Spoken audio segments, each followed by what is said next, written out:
అందరికీ నమస్కారం అండి. జై గురుదత్త ఎస్వీఎస్ ఛానల్కి స్వాగతం సుస్వాగతం. చందమామ కథలను వినాలనుకుంటే ఫస్ట్ మా ఛానల్ని సబ్స్క్రైబ్ చేసుకోండి. ఈరోజు చందమామ కథల్లో మనిషి గుర్రము అనే చక్కని చందమామ కథ నుండి విందాం. ఒక గ్రామంలో శివుడు అని ఒక పేద కుర్రవాడు ఉండేవాడు. వాడు నిత్య సంతోషి, ఎప్పుడూ హాస్యాలతో మునిగి తేలేవాడు. కష్టపడి పనిచేసేవాడు కాదు. అందుచేత అతను దరిద్రుడిగానే ఉంటూ వచ్చాడు. అయితే అతన్ని ఆ విచారం అంతగా బాధించేది కాదు. ఆ గ్రామంలో ఒక జమీందారు ఉండేవాడు. శివుడు బొత్తిగా చేతిలో రాగడీదమిడి కూడా లేనప్పుడు జమీందారు గారి దివాణానికి వెళ్ళి అక్కడి వాళ్ళు ఏ పని చేయమంటే ఆ పని చేసేవాడు. ఒకరోజు అతనికి జమీందారు గారి గుర్రాన్ని మాలిన్యం చేసే పని ఇచ్చారు. శివుడు ఆ గుర్రాన్ని తోముతూ బాగా ఉలవగుగ్గిళ్ళు దానా తిని ఈ గుర్రం ఎలా కండలు పెట్టిందో, దీని ఒళ్ళు ఎంత నిగనగలాడుతుందో, అదృష్టం అంటే దీని అదృష్టమే చెప్పాలి. నేను జమీందారు గారు గుర్రానిగానైనా పుట్టాను కాను అన్నాడు గట్టిగానే. తాను గుర్రమై పుట్టడం గురించి ఆలోచించుకుంటేనే శివుడికి విపరీతంగా నవ్వొచ్చేసింది. వాడు నవ్వు విని కాబోలు గుర్రము గడ్డి మేయటం మాని వాడి కేసు తిరిగి చూసి, హాస్యంగా అంటున్నావా లేక నిజంగానే అంటున్నావా ఆ మాట అని అడిగింది. గుర్రం మాట్లాడటం వినేసరికి శివుడు బెత్తరపోయి నవ్వటం మానేసి దాని కేసు వింతగా చూడసాగాడు. గుర్రం ఇంకా ఇలా అన్నది, జమీందారు గారి సవారీ ఎంత భయంకరమో, ఆయన కంబ్జీ దెబ్బలు ఎలా ఉంటాయో, రికాబుతో డొక్కలో ఎలా పొడుస్తారో నీకేమన్నా తెలుసా? తెలుసుకోవాలంటే నా చెవులు రెండూ పట్టుకుని నువ్వు నేనైపోవాలని కోరుకో. శివుడు వెంటనే గుర్రం ముందుకు వెళ్ళి తన చెవులు రెండూ పట్టుకుని నేను జమీందారి గారి గుర్రం అయిపోవాలి అన్నాడు. మరుక్షణమే తాను గుర్రమైపోయినట్టు శివుడు తెలుసుకున్నాడు. గుర్రం స్థానంలో ఒక బైరాగివాడు నిలబడ్డాడు. ఏయ్ బైరాగి, అలా చూస్తూ కూర్చున్నావేం? వెళ్ళి నాకు ఉలవగుగ్గులు పట్టుకురా అన్నాడు శివుడు. కానీ బైరాగివాడు గుర్రం మాట వినిపించుకోక గబగబా బయటికి జారుకున్నాడు. తాను చేసేది పెద్ద పొరపాటని శివుడికి ఇప్పుడు తెలిసి వచ్చింది. ఈ గుర్రం అవతారం నుంచి బయటపడే మార్గమేమిటో వాడికి తెలియలేదు. అవకాశం దొరికిన క్షణమే ఇంటికి పారిపోవాలని నిశ్చయించుకున్నాడు. కొంతసేపు అయ్యాక జమీందారు తన నౌకరులతో గుర్రానికి జీను వేసి సిద్ధం చేయమన్నాడు. నౌకరు ఒకడు వచ్చి శివ, ఒరే శివ అని కేక వేస్తే జవాబు రాలేదు. కొట్టంలో గుర్రం మాత్రమే ఉన్నది. వాడు గుర్రాన్ని విప్పి యువతలకు తీసుకువచ్చేటప్పుడు శివుడు కాళ్ళు జాడించి పొరుగు లంకించుకున్నాడు. జమీందారు నౌకర్లు వాడు వెంటపడ్డారు. శివుడు తిన్నగా తన ఇంటికి పరిగెత్తి తన తల్లి ఉన్న చోటుకు వెళ్ళాడు. ఆమె తనను దాస్తుందని వాడి భ్రమ. తనకు వచ్చిన కష్టం గురించి వాడికి తల్లికి చెప్పుకున్నాడు. కానీ వాడి భాష ఆమెకు కొంచెం కూడా అర్థమైనట్లేదు. లోపలికి వచ్చిన గుర్రాన్ని చూసి ఆమె కంగారు పడి చిచ్చిచ్చి అని దాన్ని బయటికి తరమటానికి ప్రయత్నించింది. ఈ లోపల జమీందారు గారు మనుషులు రానే వచ్చారు. వాళ్ళతో పాటు ఇంకెందరో వింత చూడవచ్చారు. అందరూ ఇంటిని చుట్టుముట్టి శివుణ్ణి పట్టుకుని ఇంటి బయటకు తెచ్చారు. కానీ శివుడు వాళ్లకు స్వాధీనం కావటానికి ఒప్పుకోక మొరాయించాడు. వెనక కాళ్ళ మీద లేచాడు. నేల మీద పడి పొర్లిగింతలు పెట్టాడు. చివరకు అకస్మాత్తుగా లేచి మళ్ళీ తన ఇంట్లోకి వెళ్ళాడు. వాడి తల్లి భయంతో అరుస్తూ బయటకు పరిగెత్తింది. 10 మంది సాయం పట్టి శివుడికి జీను వేసి కాళ్లకు తగిలించి బయటకు ఈడ్చుకు వచ్చి చావగొడుతూ జమీందారు గారింటికి చేర్చారు. చాలాసేపటి క్రితమే ప్రయాణానికి సిద్ధమై ఉన్న జమీందారు తన గుర్రం మీద ఎక్కి కూర్చున్నాడు. అయితే ఎన్నడూ లేనిది గుర్రం ఈవేళ ఒంటెలాగా కుడిపక్క 2 కాళ్ళు తర్వాత ఎడంపక్క 2 కాళ్ళు ముందుకు వేసి నడుస్తున్నది. అలా నడిచే గుర్రం మీద కూర్చోవటం ఆయనకు చాలా బాధాకరం అనిపించింది. దీనికి ఏదో దెయ్యం పట్టి ఉంటుంది అనుకున్నాడు జమీందారు. దారికి అటూ ఇటూ నిలబడి జనం జమీందారును గుర్రాన్ని వింతగా ముక్కుల మీద వేలు వేసుకుని చూస్తున్నారు. వాళ్ళని చూస్తే శివుడికి నవ్వు ఆగలేదు. వాడు వీధి మధ్యన వెనక కాళ్ళ మీద చతికిలబడి ముందు కాళ్ళు గాల్లో ఆడిస్తూ వెర్రిగా నవ్వసాగాడు. జమీందారు కాస్త గుర్రం మీద నుంచి వెనక్కు జారి దుమ్ములో వెల్లికిలా పడిపోయాడు. ఆయన లేచి దుమ్ము దులుపుకుంటూ ఉంటే చూసి శివుడికి పశ్చాత్తాపం కలిగింది. అందుకని వాడు జమీందారు కేసి తన ముందు కాళ్ళు రెండూ జోడించాడు. చూడండి చూడండి, గుర్రం జమీందారు గారికి దండం పెడుతుంది అన్నారు జనం ఆశ్చర్యంగా. జమీందారుకు ప్రాణం చచ్చినట్టయింది. ఆయనకు అక్కడ ఒక్క క్షణం ఉండబుద్ధి కాలేదు. అదృష్టవశాన్న గుర్రం మామూలుగా లేచి నిలబడింది. జమీందారు దాని మీద ఎక్కి కూర్చున్నాడు.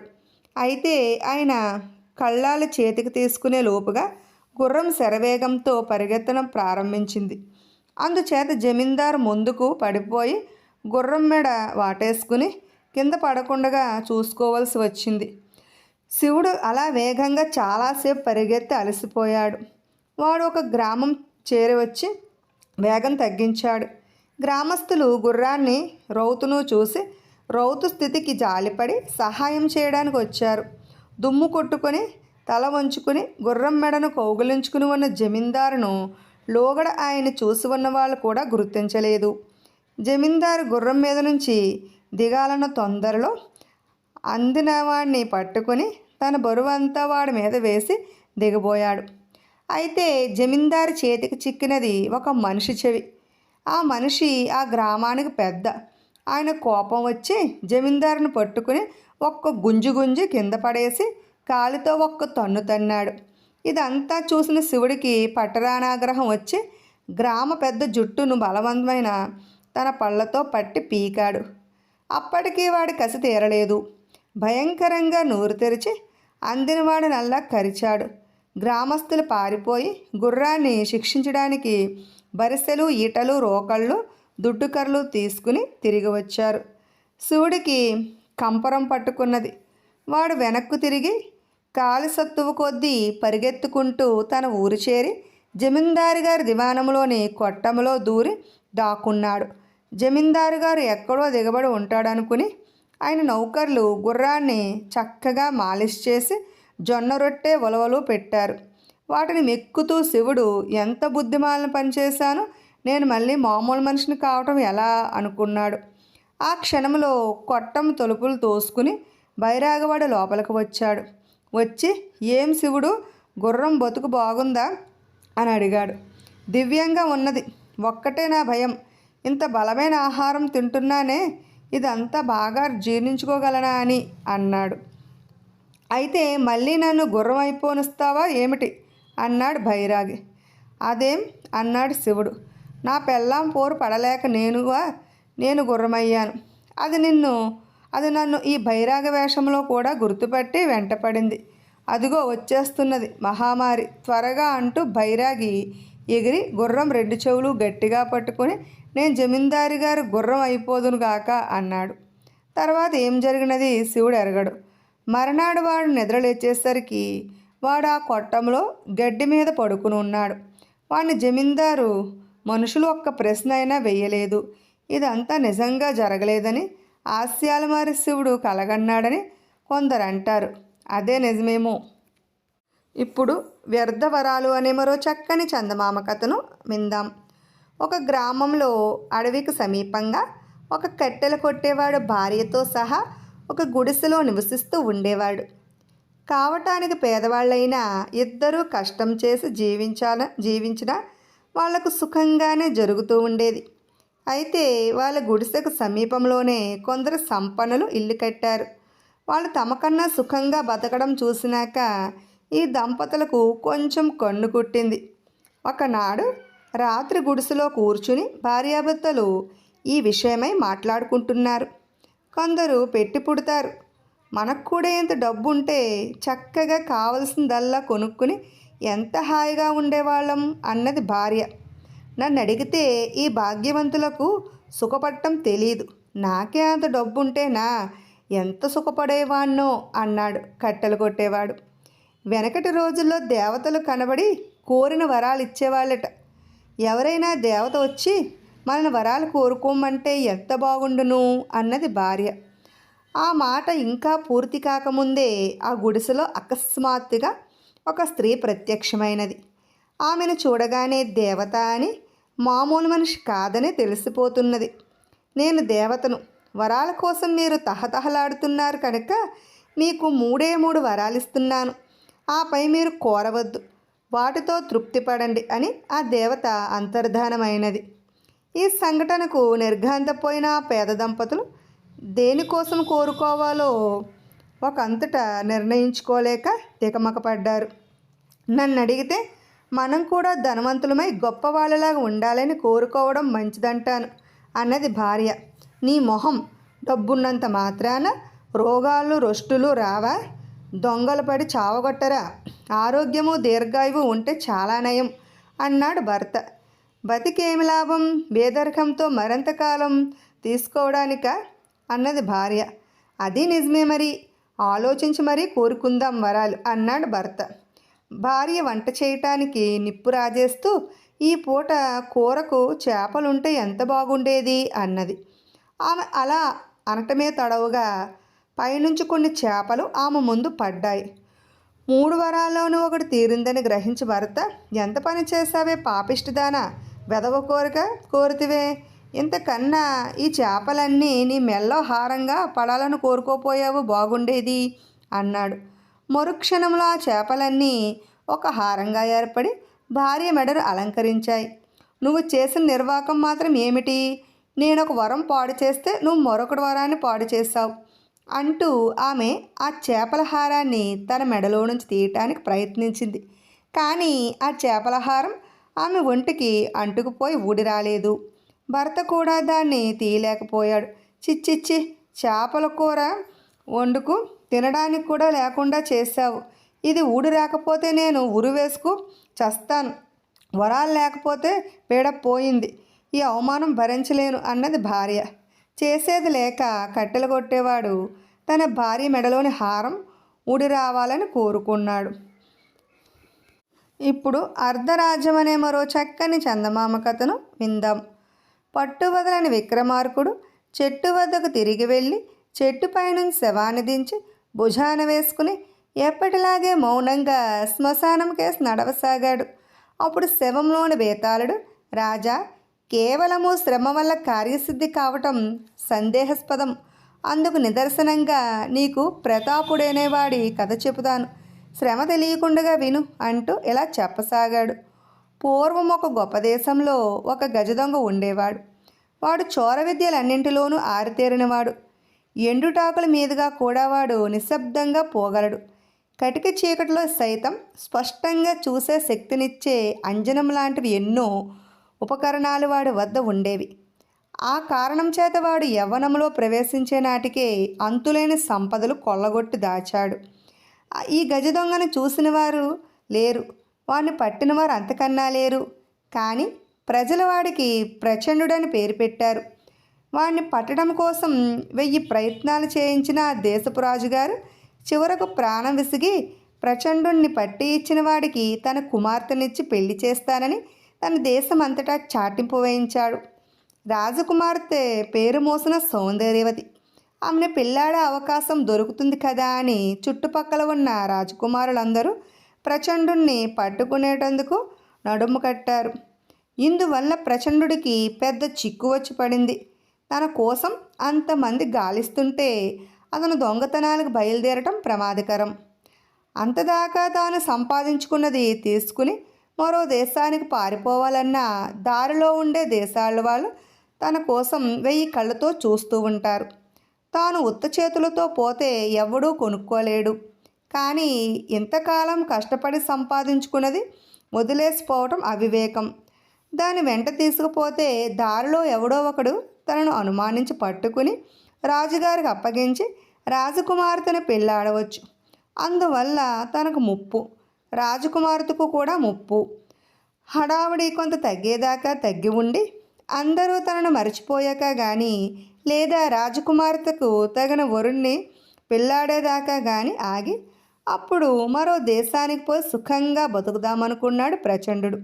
అతను దొంగతనాలకు వెళ్ళడం పూర్తిగా నిలిపివేసి ఎవరికీ అనుమానం కలగకుండా కఠినమైన కూలి పనులు చేస్తూ భరింపరాని దారిద్ర్యంతో బాధపడుతున్నట్టు నటించసాగాడు. 1 ఏడాది గడిచింది. ఎక్కడా దొంగతనాలు లేవు.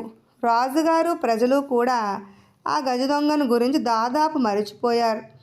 వాడు దేశం నుంచి ఏనాడో పారిపోయాడని, అకస్మాత్తుగా చచ్చిపోయాడని రకరకాలుగా జనం చెప్పుకున్నారు. రాజు వద్ద కొలువు చేసే యోధుల్లో ప్రతాపుడనేవాడు ఒకడు ఉండేవాడు. వాడు చిన్నవాడైనా యుద్ధాలలో అసాధారణమైన సాహస పరాక్రమాలు ప్రదర్శించి రాజుగారి అభిమానపాత్రుడయ్యాడు. అతడు మొదటిసారి రాజకుమార్తెను చూసినప్పుడే ఆమెను తీవ్రంగా మోహించాడు. తన వంటి సామాన్య యోధుడికి రాజకుమార్తెను పెళ్ళాడే అవకాశం ఉండదని ఎంతగానో నిరాశ చెందాడు. ఇంతలో రాజుగారి చాటింపు జరిగింది. ప్రచండుణ్ణి పట్టుకునేందుకు ప్రతాపుడు చేసిన కృషి మరెవరూ చేసి ఉండరు. అతను మారువేషం వేసుకుని ప్రచండుణ్ణి ఎరుగుదునన్న వ్యక్తి ఎక్కడైనా కనబడతాడేమోనని కాలిని పిల్లిలాగా నగరం అన్ని మూలలా తిరిగాడు. రాత్రివేళల వీధులన్నీ కారాడు. తానే దొంగగా రాజభటులకు పట్టుబడినంత పని కూడా చేశాడు. ప్రతాపుడు ఇంత శ్రమపడ్డానికి మరొక కారణం ఏమిటంటే రాజకుమార్తె తనను ప్రేమించిందని అతనికి గట్టి నమ్మకం కుదిరింది. ఎందుచేతనంటే ఒకసారి అతను రాజుగారి రాజకుమార్తె ఉండగా రాజుగారి ప్రకటన విషయం ప్రస్తావించి ప్రచండుణ్ణి ఏ మామూలు మనిషో పట్టి ఇచ్చినట్లయితే రాజకుమార్తెకు తీరని అన్యాయం జరుగుతుంది అన్నాడు. వెంటనే రాజకుమార్తె తండ్రి గారి ఆజ్ఞను పాలించి ఆయన మాట నిలబెట్టడం కన్నా కుమార్తెకు ఉత్తమ ధర్మం ఉండదు. అదీ కాక ఎంతో సాహసము పరాక్రమము లేనివాడు ప్రచండుణ్ణి పట్టగలడనుకోను. నాకు ప్రచండుడి శక్తుల్లో పూర్తి విశ్వాసం ఉన్నది అన్నది. అది మొదలు ప్రతాపుడు దొంగను పట్టడానికి రెట్టింపు శ్రమపడుతూ ఉండేవాడు. అయితే అతని శ్రమ వ్యర్థమైపోయింది. ప్రచండు దేశం విడిచి పోయినట్టు చచ్చిపోయినట్టు ప్రజలు రకరకాలుగా చెప్పుకుంటూ ఉంటే ప్రతాపుడు నీరసపడిపోయాడు. రాజకుమార్తెను పెళ్ళాడడానికి బహుచక్కని అవకాశం దొరికి చేయి జారిపోయింది కదా అని అతడు బాధపడసాగాడు. అప్పటికే ప్రతాపుడు మనసులో ఏ మూలనన్నా ఆమంత ఆశ మిగిలి ఉంటే రాజుగారు దాన్ని నాశనం చేసి తన కుమార్తెకు తగిన వరుడి కోసం మంత్రులతో ఆలోచనలు ప్రారంభించాడు. పరిసర దేశాల రాజకుమారుల్లో ఆమెకు తగిన వరులు లేకపోవడం లేదు. వారిలో ఎవరిని ఎన్నుకోవటము అన్నదే ప్రశ్న అయి కూర్చున్నది. ఈ స్థితిలో ప్రతాపుడు సాహసానికి ఒడిగట్టాడు. ఒకనాటి సాయంకాలం రాజకుమార్తె ఉద్యానవనంలో తన చెలికెత్తలతో విహరిస్తూ ఉండగా అతను మారువేషంలో వచ్చి ఆమెను ఎత్తుకుపోయి తన ఇంటనే ఒక గదిలో రహస్యంగా దాచి ఉంచాడు. ఈ వార్త క్షణాల మీద రాజుగారికి తెలిసిపోయింది. ఆయన వెంటనే ఒక చాటింపు నగరంలో వేయించాడు. రాజకుమార్తెను తీసుకువచ్చిన వారికి అర్ధరాజ్యము, రాజకుమార్తెను ఎత్తుకుపోయినవాడు కూడా ప్రచండుడు అయి ఉంటాడని చాలామంది ఊహించారు. అయితే ప్రచండుడికి రాజుగారు వేసిన ఈ చాటింపుతో ఆశ తలెత్తింది. రాజకుమార్తెను తిరిగి రాజుగారికి చేర్చినట్టయితే తనకు అర్ధరాజ్యం వస్తుంది. అప్పుడు తాను ఎంత వైభవంగా బతికినా శంకించేవారు ఉండరు. అందుచేత అతను రాజకుమార్తెను వెతకడానికి పూనుకున్నాడు. రాజకుమార్తెను ఎత్తుకుపోవడానికి శక్తి సామర్థ్యాలు ఉన్నవారు 4-5 కంటే లేరు. ఈ దురన్యాయం జరిగిన సమయంలో వారంతా ఎక్కడెక్కడ ఉన్నది ప్రచండుడికి తేలిగ్గానే తెలిసిపోయింది. ఒక్క ప్రతాపుడి సంగతి అనుమానంగా కనిపించింది. అర్ధరాత్రి కావస్తూ ఉండగా ప్రచండుడు సునాయాసంగా ప్రతాపుడి ఇంట ప్రవేశించాడు. ఒక గదిలో ప్రతాపుడు రాజకుమార్తె మాట్లాడటం వినపడింది. నేను నిన్ను ప్రేమించానని ఎవరు నీతో చెప్పారు? ప్రచండుని పట్టుకునేవాడిని పెళ్ళాడవలసిన బాధ్యత నాపై ఉండగా నేను ఎవరిని కానీ ఎలా ప్రేమిస్తాను? తొందరపడి నీ ప్రాణం మీదకు తెచ్చుకున్నావు. చేతనైతే నన్ను ఈ రాత్రే మా ఇంటికి చేర్చు. అలా చేస్తే నీ పేరు బయట పెట్టను అంటున్నది రాజకుమార్తె. నీ కోసం ప్రాణాలు పోగొట్టుకోవడానికైనా నేను సిద్ధమే. నాకు దొరికావు. నిన్ను ఎలా వదిలిపెడతాను? మర్యాదగా నన్ను పెళ్ళాడడానికి ఒప్పుకో. మన వివాహము అయిపోతే రాజుగారు క్షమిస్తారు. ఇంకెక్కడి ప్రచండు? వాడెప్పుడో చచ్చాడు. వాడిని ఒకరు పట్టుకునేదేమిటి? నిన్ను పెళ్ళాడేదేమిటి అంటున్నాడు ప్రతాపుడు. ఇంతలో చిన్నగా తలుపు చప్పుడైనది. ప్రతాపుడు వారించే లోపల రాజకుమార్తె చప్పును వెళ్ళి తలుపు తెరిచింది. ప్రచండు లోపల ప్రవేశించి రాజకుమార్తెతో మీకోసమే వచ్చాను, మన ఇంటికి పోదాం పదండి రాజుగారు తమ కోసం చాలా ఆందోళన పడుతున్నారు అన్నాడు. ప్రతాపుడు ప్రచండుడిపైకి పులిలా లంఘించాడు. ఇద్దరూ కలియబడి తన్నుకోసాగారు. ఈ అలజడికి ప్రతాపుడి సేవకులు పరిగెత్తుకుంటూ వచ్చారు. పట్టుకోండి, వీడే ప్రచండుడు అని ప్రతాపుడు తన సేవకులను హెచ్చరించాడు. ఆ వచ్చినవాడు ఎవడైనా కానీ వాడే ప్రచండని రాజును నమ్మిస్తే తన కోరిక ఈడేరుతుందని ఆలోచన మెరుపులాగా మనసులోకి వచ్చింది ప్రతాపుడు. అలా అన్నాడు. అసలు ప్రచండు చచ్చాడనే అతని విశ్వాసం. సేవకులు ప్రచండుని పట్టుకున్నారు. ప్రచండుని వెంట పెట్టుకుని ప్రతాపుడు రాజుగారి దగ్గరకు బయలుదేరాడు. అతనితో పాటు కుమార్తె కూడా బయలుదేరింది. మహారాజా, ప్రచండుని పట్టుకున్నాను అంటూ ప్రతాపుడు ప్రచండుని చూపాడు. తన కుమార్తె తిరిగి దొరికినందుకు పరమానందం చెందిన రాజు ఈ మాటలకు నిర్ఘాంతపోయి ప్రచండుడి కేసు తిరిగి ఎవరు నువ్వు అని అడిగాడు. నా పేరు సూరన్న మహారాజా, పారా పొగలు తీసుకుని పట్టపోసుకునేవాణ్ణి అన్నాడు ప్రచండు. ఈ మనిషి ప్రచండు అన్నది అబద్ధం. ప్రచండు చచ్చిపోయాడని ఈ ప్రతాపుడే నాతో అన్నాడు. నన్ను ఎత్తుకుపోయినవాడు ప్రతాపుడు, నన్ను వచ్చినవాడు ఈ సూరన్న అన్నది రాజకుమార్తె. ఆడి తప్పను. ఈ సూరన్నకు రేపే అర్ధరాజ్యం ఇచ్చేస్తాను. ఎవడ్రా అక్కడ? రేపు విచారణ జరిగేదాకా ఈ ప్రతాపుణ్ణి ఖైదులో ఉంచండి అన్నాడు రాజు. భటులు ప్రతాపుణ్ణి పట్టుకుపోయారు. అప్పుడు ప్రచండు రాజుతో, మహారాజా, నాదొక విజ్ఞాపన. ప్రచండుని పట్టుకున్న వారికి తమ కుమార్తెనిచ్చి పెళ్లి చేస్తామన్న కారణంగా ఇలాంటి అక్రమాలు జరుగుతున్నాయి. మీరు ఆ మాటను ఉపసంహరించి రాజకుమార్తెను తన ఇష్టానుకూలంగా పెళ్లాడనిచ్చే పక్షంలో ఈ ప్రచండుడి ఆచూకీ నేను చెబుతాను. వాడు చావలేదు, దేశం విడిచి పోనూ లేదు అన్నాడు. నిజమా? ఆ ప్రచండు ఎక్కడ ఉన్నాడు అని రాజు ఆత్రంగా అడిగాడు. నేనే ప్రచండుణ్ణి అన్నాడు ప్రచండుని వినయంగా. రాజు నిర్ఘాంతపోయి కొంచెం సేపు ఆలోచించి, సరే, ఇక్కడే నీకు బస ఏర్పాటైనది, వెళ్ళి పడుకో అన్నాడు. మరునాడు సభలో ప్రతాపుడు విచారణ జరిగింది. రాజు అతనికి యావజ్జీవ కారాగార శిక్ష విధించాడు. తర్వాత ఆయన రాకుమార్తెను తనకు తిరిగి తెచ్చి ఇచ్చిన సూరన్ననే అతనికి అర్ధరాజ్యం ఇచ్చి తన కుమార్తెతో వివాహం జరిపించినట్టు ప్రకటించాడు. బేతాళుడి కథ చెప్పి, రాజా, అంతా తనకు అనుకూలంగా అయినాక ప్రచండు తన రహస్యం బయటపెట్టి తన పీకల మీదకు వచ్చినంత పని ఎందుకు చేశాడు? అతన్ని పట్టి ఇచ్చిన ప్రతాపుడికి తన కుమార్తెనిచ్చి పెళ్లి చేయటానికి మారుగా రాజు ఆమెను ప్రచండుడికే ఎందుకు ఇచ్చి చేశాడు? ఈ సందేహాలకు సమాధానాలు తెలిసి కూడా చెప్పకపోయావో నీ తల పగిలిపోతుంది అన్నాడు. దానికి విక్రమార్కుడు, రాజు సరిగానే ప్రవర్తించాడు. ప్రచండుని పట్టి ఇచ్చిన ఘనత ప్రతాపుడికి దక్కరాదని రాజకుమార్తె మాటల వల్లే వెల్లడైనది. ప్రచండుని నిజంగానే పట్టి ఇచ్చినవాడు ప్రచండుడేనని చెప్పాలి. అందుచేతనే రాజు తన కుమార్తెను అతనికిచ్చి ఉండవచ్చు, లేదా రాజకుమార్తె ఇచ్చానుసారం పెళ్లి చేయమని ప్రచండు రాజును కోరి ఉన్నాడు కనుక ప్రచండుని పెళ్ళాటం రాజకుమార్తె ఇచ్చి కూడా కావచ్చు. గజదొంగని ప్రచండుని రాజు శిక్షించే అవకాశం లేదు. ఎందుచేతనంటే రాజకుమార్తెను తెచ్చినందుకు అర్ధరాజ్యానికి ప్రచండు అర్హుడయ్యాడు. ఏ రాజు కానీ తన సాటి రాజును విచారణ చేసి శిక్షించలేడు. ప్రచండు తనను తాను బయట పెట్టుకోవడానికి కారణం లేకపోలేదు. రాజుగారు తనను గురించి వివరాలు తెలుసుకోవడానికి తప్పక ప్రయత్నిస్తాడు. అప్పుడు అతని రహస్యం బయటపడవచ్చు. అదీ కాక ప్రచండు ఒక విధంగా రాజకుమార్తెను ప్రేమించినట్టే కనబడతాడు. లేకపోతే ఆమెను ఎవరో ఎత్తుకుపోయినట్టు తెలియగానే ఆమె జాడ వెతుకుతూ బయలుదేరాడు. అది కేవలము అర్ధరాజ్యం కోసమే అయితే తన రహస్యం బయటపెట్టే ముందు కొంచెం ఆలోచించేవాడు.